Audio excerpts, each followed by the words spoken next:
Hola, muy buenas a todos, bienvenidos a esto que es otro estudiante de medicina. Ahora vamos a seguir hablando del módulo de neurología, específicamente de la enfermedad por priones. Para empezar debemos tener en cuenta ciertas generalidades, y es que un prión es una forma anómala de una proteína. En estos casos es la forma anómala de la proteína priónica que vamos a conocer como la PRPC, la cual es codificada por el gen PRNP. Estas enfermedades pueden ser de carácter esporádico, familiares o transmitidas. Entonces podemos tener en cuenta que las formas esporádicas son cuando se presentan mutaciones, valga la redundancia, esporádicas dentro de este gen.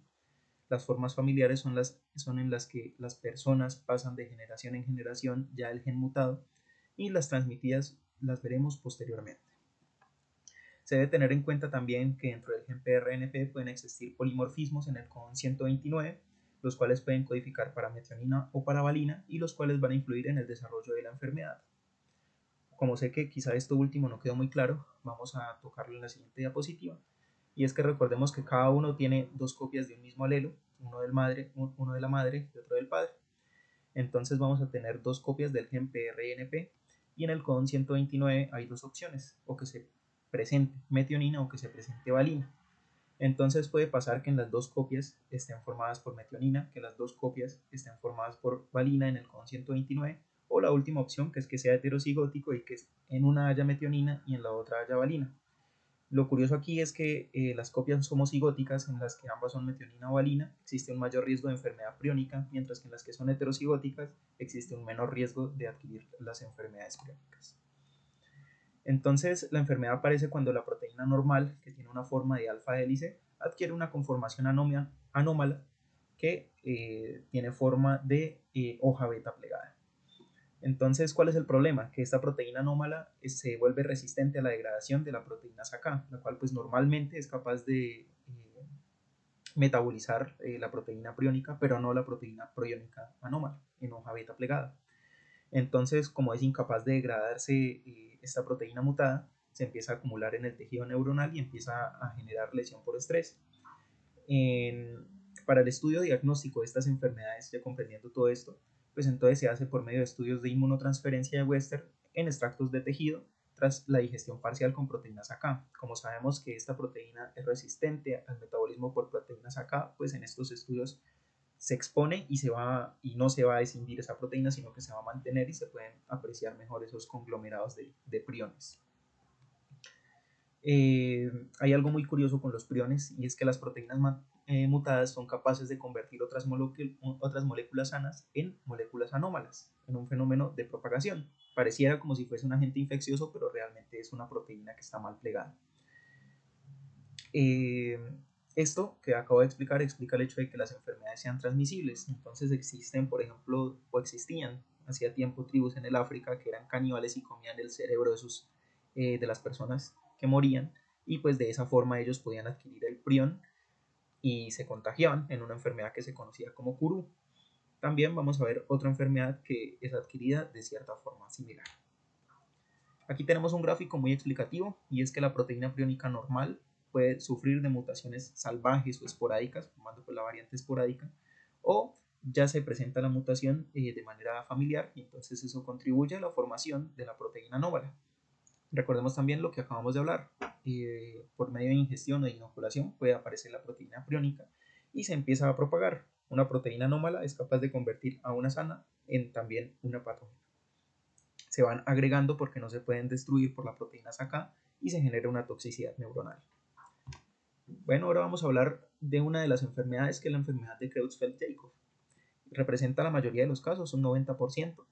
Hay formas familiares, como habíamos hablado, por mutaciones del gen, y hay otras que son adquiridas por mutación salvaje. También se han visto casos en los que se adquiere la enfermedad, como habíamos visto, antes, para suministrar hormona de crecimiento, lo que hacían las personas era sacar la hormona de crecimiento de hipófisis de personas claramente ya muertas y pues inoculársela a la persona que lo necesitara. Muchas veces pues en pocas ocasiones ocurría la mala situación en la que a la hora de extraer esa hormona de crecimiento se llevaban también un prión, y a la hora de inocularse pues le pasaban el prión a una de las personas. También pueden ocurrir a la hora de usar electrodos que hayan estado contaminados, claramente usando estos electrodos en estructuras profundas.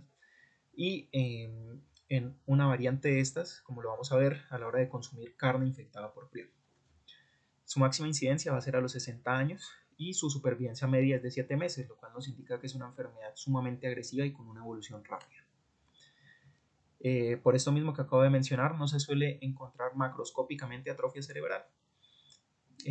A la hora de ver la histología encontramos estos aspectos vacuolados que conocemos como la transformación espongiforme, que se encuentra en la sustancia gris, en la corteza, y también en la sustancia gris profunda, como en el caudado y en el putamen.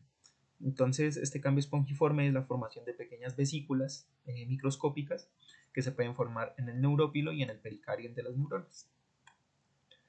En estados avanzados se puede encontrar una pérdida neuronal intensa, una gliosis intensa y la expansión de áreas vacuoladas que llevan a la formación de espacios mucho más grandes que estos microscópicos.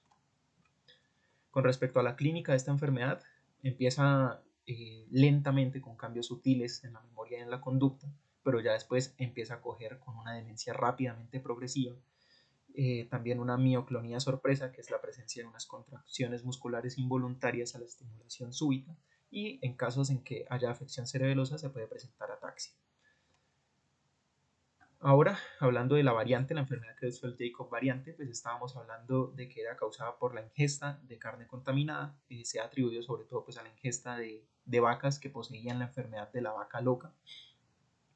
Esta se diferencia de la enfermedad normal porque afecta a adultos jóvenes. Recordemos que la anterior afectaba alrededor de los 60 años porque se generan unos cambios conductuales que son más predominantes y porque los síntomas neurológicos evolucionan de una forma más lenta y no tan agresiva como lo vimos anteriormente.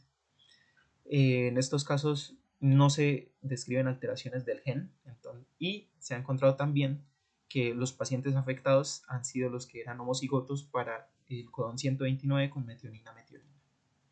Su morfología también es un poco diferente y es que en vez de encontrar esas vacuolas encontramos la proteína anómala, encontramos placas de proteína anómala que están rodeados por ese cambio espongiforme.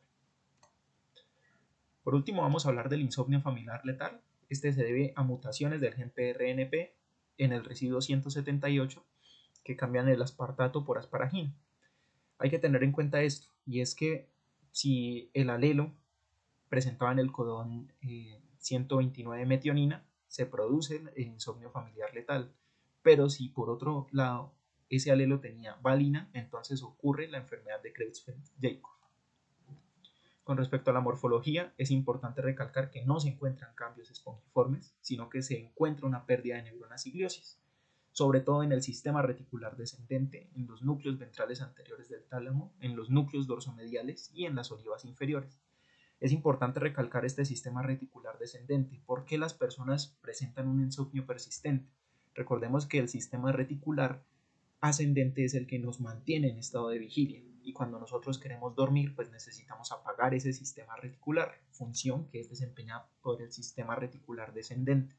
Pero como ya no existen estas células del sistema reticular descendente, no hay quien apague el sistema reticular, por eso se genera el insomnio.